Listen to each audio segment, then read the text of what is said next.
Olá!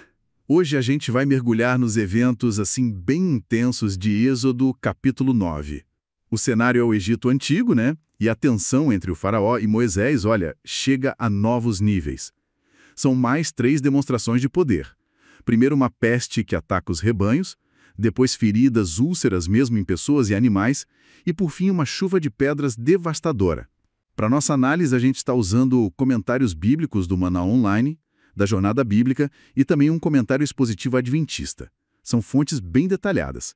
O nosso objetivo aqui é tentar entender a sequência desses eventos, sabe? A reação do faraó, ou a falta de reação, né? E como alguns egípcios, olha só, começaram a perceber a gravidade da situação. Então, vamos lá, vamos analisar isso. Bom, começando pela 5ª praga, a peste nos animais. O que impressiona logo de cara é a especificidade, né? Atingiu só os rebanhos dos egípcios. Cavalos, jumentos, camelos, bois, ovelhas. Exato, essa distinção é, assim, crucial. Não foi uma doença qualquer que surgiu do nada. Não mesmo. Funcionou como um sinal muito claro, sabe? Diferenciando o Deus dos hebreus. E, ao mesmo tempo, atingiu em cheio a economia egípcia e talvez até símbolos religiosos importantes para eles, já que muitos deuses eram representados por animais, né? Faz sentido. E essa questão dos camelos que você mencionou, algumas fontes até comentam que é um ponto de debate entre estudiosos sobre o registro histórico deles naquela época específica no Egito. Curioso, né? Bem interessante esse detalhe. E logo depois vem a 6ª praga, as úlceras, feridas purulentas, né? Moisés joga cinzos para o ar e pronto. Elas viram pústulas dolorosas nos egípcios e nos animais que tinham sobrado. E aqui tem um ponto que me chamou muita atenção que as fontes destacam. Nem os magos do faraó, aqueles que antes tentaram, né, replicar ou impedir as outras pragas, Sim. eles não conseguiram nem resistir a essa. Não conseguiam nem ficar na presença de Moisés por causa das feridas. Isso representa uma escalada, assim, muito significativa. Foi um desafio direto ao poder mágico, ao poder religioso do Egito, dentro do próprio território deles. Mostrou impotência total, né? Uma derrota pública para eles, praticamente. Com certeza. Expondo essa impotência de uma forma muito física, muito pessoal. Que defesa eles tinham contra algo que atacava o próprio corpo deles daquele jeito? Nenhum. Exatamente. E então a 7ª praga, uma tempestade de granizo violentíssima misturada com fogo. Algo assim, totalmente fora do comum para o clima do Egito. Surreal, né? E o diferencial aqui é que teve um aviso prévio. Moisés alertou-lhes para recolherem as pessoas, os animais dos campos. E aí, pela primeira vez, a gente vê uma divisão clara entre os egípcios. Isso é importantíssimo. As fontes citam, né? Os oficiais do faraó que temiam a palavra do Senhor fizeram fugir seus servos e seu gado para as casas. Outros simplesmente ignoraram e, bom, sofreram as consequências. E a terra de Gósen, claro, onde os israelitas viviam, foi poupada de novo. Sempre poupada. E essa reação diferente dos oficiais é fascinante mesmo. Mostra que a mensagem divina estava começando a penetrar, sabe?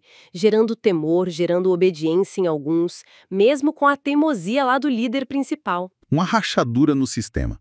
É a primeira fissura clara na unidade egípcia diante das pragas. E a preservação de Gósen só reforça essa mensagem de proteção divina seletiva, né? E tem mais, a destruição específica do linho e da cevada que estavam justamente florescendo indica um timing perfeito, quase cirúrgico, com um impacto econômico brutal. Tempo impreciso mesmo. E o faraó no meio disso tudo. Durante a tempestade, ele manda chamar Moisés e Arão. E aí ele declara, está lá em Êxodo 9, 27. Desta vez, eu pequei. O Senhor é justo. Eu e o meu povo é que somos culpados. Parecia um avanço, não? Uma confissão? Parece, né? Mas é um reconhecimento que veio sob pressão total. Assim que a chuva para, o texto é claro. O coração dele endureceu de novo e ele não deixou o povo ir. Impressionante a teimosia. Algumas análises sugerem que foi mais uma tentativa de aliviar o sofrimento imediato, sabe? Do que um arrependimento de verdade genuíno. E essa questão do Deus endurecer o coração, que é bem complexa. Sempre volta essa questão, né? Sim, e muitos comentaristas interpretam não como Deus forçando o faraó a ser teimoso, mas como Deus permitindo que a própria resistência dele, a teimosia, a rejeição contínua aos avisos e a misericórdia que eram oferecidos, o levassem a isso. Exato. Que essa própria rejeição o levasse a um estado de insensibilidade cada vez maior à verdade.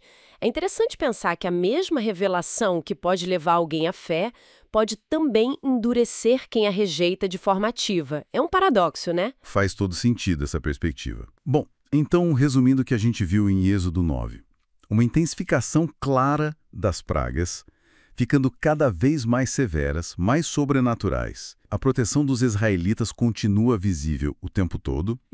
A teimosia do faraó persiste, mesmo com toda a evidência e até com a confissão dele ali no meio da tempestade. E, crucialmente, surge esse temor e obediência em alguns egípcios. Perfeito.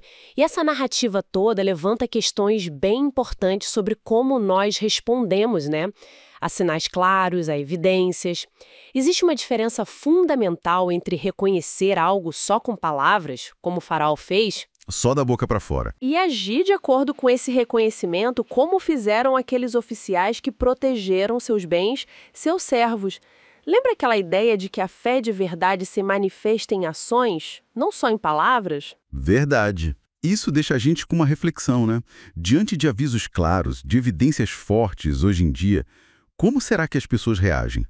O que será que diferencia uma resposta superficial, que até cede sob pressão, mas não muda nada de verdade, de uma transformação real, duradoura? Fica aí para a gente pensar.